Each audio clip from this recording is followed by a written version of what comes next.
नमस्कार साथियों, daily current affair show में हम पढ़ेंगे आज 25 अक्टूबर यानी आज का करंट अफेयर। उससे पहले डेली की तरह कल के करंट अफेयर का क्विक रिवीजन हम करते हैं। पहला प्रश्न पूछा गया था, Ramanujan junior researchers fellowship programme किस देश के साथ भारत ने शुरू किया? उत्तर था ब्रिटेन। बी हमारा उत्तर था साथियों।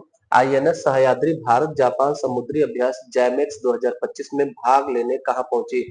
तो उत्तर होगा जापान के योकोसुका में। तीसरा प्रश्न पूछा गया था, फीडे विश्व कप 2025 का आयोजन कहाँ होगा? तो उत्तर गोवा। गोवा में होगा चेस का टूर्नामेंट और विश्व कप है चेस का। विश्व बौद्धिक संपदा संगठन द्वीपों के सलाहकार बोर्ड का अध्यक्ष नियुक्त किया गया। उत्तर प्रतिभा सिंह को। सी उत्तर था। पांचवा प्रश्न पूछा गया था, वास्तविक समय बाढ़ पूर्वानुमान प्रणाली शुरू करने वाला भारत का पहला शहर बना? तो उत्तर चेन्नई। छठा प्रश्न पूछा गया था, आईआईटी मद्रास और कोल इंडिया लिमिटेड ने मिलकर के सतत ऊर्जा केंद्र स्थापित करने की घोषणा की। आईआईटी मद्रास के निदेशक कौन है? उत्तर ए प्रोफेसर वी कामकोटी। सातवां प्रश्न पूछा गया था, अंडर 20 फीफा विश्व कप किस देश ने जीता? उत्तर होगा मोरक्को। मोरक्को देश ने जीता। आठवां प्रश्न पूछा गया था, हाल ही में किसे भारतीय सेना में लेफ्टिनेंट कर्नल की मानद उपाधि प्रदान की गई? उत्तर नीरज चोपड़ा। नौवां प्रश्न पूछा गया था, आयुसीएन का 90वां सदस्य कौन बना? उत्तर तुवालू। ये था साथियों कल के करंट अफेयर का क्विक रिवीजन। अब पढ़ते हैं आज का करंट अफेयर। पहला प्रश्न पूछा गया, गूगल क्लाउड में मुख्य उत्पाद अधिकारी नियुक्त किया गया। किसे नियुक्त किया गया है गूगल में मुख्य उत्पाद अधिकारी? तो उत्तर हमारा होगा कार्तिक नारायण। कार्तिक नारायण को मुख्य उत्पाद अधिकारी गूगल क्लाउड ने नियुक्त किया है। डिटेल देखिएगा, एसेंचर के पूर्व मुख्य प्रौद्योगिकी अधिकारी कार्तिक नारायण को chief product and business officer Google cloud ने नियुक्त किया है। गूगल क्लाउड ने नियुक्त किया है। कौन थे ये? एसेंचर के पूर्व में मुख्य प्रौद्योगिकी अधिकारी थे कार्तिक नारायण। गूगल के वर्तमान में सीईओ अगर पूछा जाए तो सुंदर पिचाई है, हमारे भारतीय मूल के ही है। गूगल की स्थापना कब हुई थी? 4 सितंबर 1998 को। किसने की थी? गूगल के संस्थापक कौन? तो लैरी पेज और सर्गेई ब्रिन, ये दो लोगों ने किया था। अभी हाल ही में गूगल ने विशाखापत्तनम में एक वैश्विक एआई डेटा सेंटर हब स्थापित करने की घोषणा की। अडानी ग्रुप के साथ निर्माण किया जाएगा। दूसरा प्रश्न है, निंगोल चाकोबा 2025 उत्सव किस राज्य में मनाया गया? उत्तर होगा सी मणिपुर। मणिपुर का एक क्षेत्रीय त्योहार है निंगोल चाकोबा, 2025 में मनाया गया। मैती समुदाय द्वारा मनाया जाता है। डिटेल देखिएगा, निंगोल मतलब होता है विवाहित महिलाएं, चकोबा मतलब होता है साथ में भोज करना।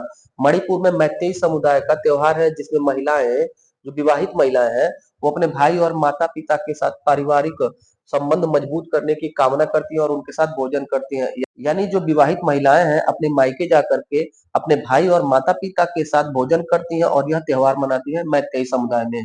तीसरा प्रश्न है, भारतीय सेना ने तीव्र हमलों अभियानों के लिए किस बटालियन का गठन किया है?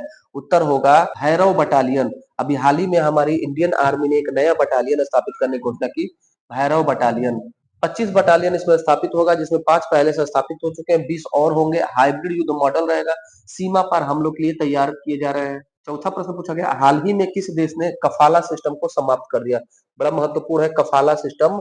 इसको अभी हाल ही में सऊदी अरब ने समाप्त कर दिया। 1950 के दशक में कफाला सिस्टम शुरू किया गया था, अभी हाल ही में इसको समाप्त कर दिया गया। क्या था? 1950 में शुरू कफाला या स्पॉन्सरशिप प्रणाली को सऊदी अरब ने समाप्त कर दिया। इसको जीसीसी ने शुरू किया था, गल्फ कोऑपरेशन काउंसिल द्वारा शुरू हुआ था। इसका कारण क्या था? इसमें दासता की झलक आ रही थी। मजदूरों पर कफील जो होते थे, एक मालिक को कफील कहा जाता, कफील का पूर्ण नियंत्रण रहता था। देश छोड़ने के लिए लिखित स्वीकृति की आवश्यकता होती थी। जब हमारे भारत से मजदूर प्रवासी जाकर के सऊदी अरब या खाड़ी देशों में काम करते हैं तो उनका पासपोर्ट जब्त कर लिया जाता है। वो घर जाएंगे तो बिना इनके अनुमति के नहीं जाएंगे, आएंगे जाएंगे कुछ भी करेंगे, उनके अनुमति के, मालिक की अनुमति के बगैर नहीं करेंगे। इसी को साथियों कफाला सिस्टम कहा जाता था, मालिक को कफील कहा जाता है। भारत के 25 लाख से ज्यादा लोग सऊदी अरब में कार्य करते हैं। 25 लाख से ज्यादा लोग हमारे भारतीय जो वहां पर प्रवासी मजदूर के रूप में कार्य करते हैं। पांचवा प्रश्न पूछा गया, 16 वर्ष से कम उम्र के बच्चों को सोशल मीडिया चलाने पर प्रतिबंध लगाने वाला देश बना? उत्तर होगा न्यूजीलैंड। न्यूजीलैंड ने अभी हाल ही में 16 वर्ष से कम उम्र के बच्चों को सोशल मीडिया चलाने पर प्रतिबंध लगा दिया। पूर्व में ऑस्ट्रेलिया ने भी ऐसा किया था। किशोर मानसिक स्वास्थ्य और ऑनलाइन सुरक्षा को लेकर बढ़ती वैश्विक चिंताओं के बीच न्यूजीलैंड कानून ला रहा है। न्यूजीलैंड के स्टेटिक के राजधानी है इसका वेलिंगटन, मुद्रा है डॉलर और प्रधानमंत्री है क्रिस्टोफर लक्सन। नोट देखिएगा, 2024 में ऑस्ट्रेलिया ने भी 16 वर्ष से कम आयु के बच्चों के लिए सोशल मीडिया पर प्रतिबंध लगा दिया है, कानून ला दिया है। छठा प्रश्न पूछा गया, अत्यंत गरीबी मुक्त घोषित होने वाला पहला राज्य बना? हमारे भारत का अत्यंत गरीबी मुक्त राज्य घोषित हो गया केरल। केरल अभी हाल ही में अत्यंत गरीबी मुक्त राज्य घोषित हो गया। अधिक गरीबी मुक्त घोषित होने वाला पहला राज्य केरल बना। केरल के मुख्यमंत्री हैं वर्तमान में पिनराई विजयन। केरल की राजधानी है तिरुवनंतपुरम। सातवां प्रश्न है, किस राज्य के मुख्यमंत्री यूएई देश के दौरे पर है? उत्तर होगा आंध्र प्रदेश। आंध्र प्रदेश के मुख्यमंत्री चंद्रबाबू नायडू जी यूएई देश के दौरा पर है निवेश प्राप्त करने के लिए।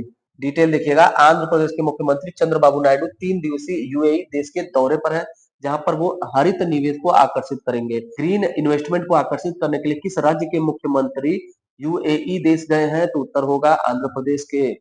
8वां प्रश्न पूछा गया है, नानजिंग तीरंदाजी विश्व कप फाइनल में पदक जीतने वाली पहली भारतीय महिला तीरंदाज बनी।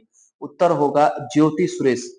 ज्योति सुरेश अभी हाल ही में नानजिंग यानी चीन में है, नानजिंग में तीरंदाजी विश्व कप हो रहा है, वहां पर फाइनल में इन्होंने कांस्य पदक जीता।